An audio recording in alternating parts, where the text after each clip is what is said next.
Alors moi, j'ai eu une carrière en deux temps. Premièrement en biotechnologie, donc dans les laboratoires en recherche avancée, où l'objectif c'était vraiment de faire des tests de matières premières en fait qui allaient être testées sur de l'in vitro, soit sur des cellules qu'on analysait, soit sur de la peau reconstruite. Un exemple de test que j'ai fait, c'est vraiment extraire des cellules adipocytaires, donc vraiment les cellules du gras que nous avons dans l'organisme et analyser en fait les réponses cellulaires.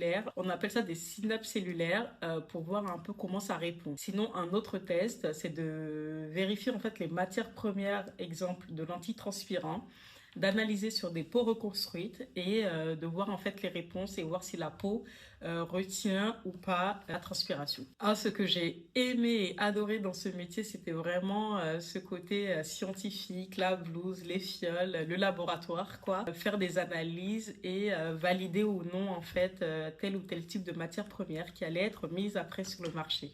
On se sent quand même un peu vite seul en laboratoire, parfois devant ces petites fioles. Comme je suis quelqu'un qui aime beaucoup échanger avec les autres, parfois c'est vrai que c'était un peu contraignant d'être seul dans son labo à faire ses analyses. Une anecdote, en fait, je devais d'abord, avant de faire de l'in vitro, comme on dit, en fait l'in vitro c'est vraiment faire des tests dans des fioles.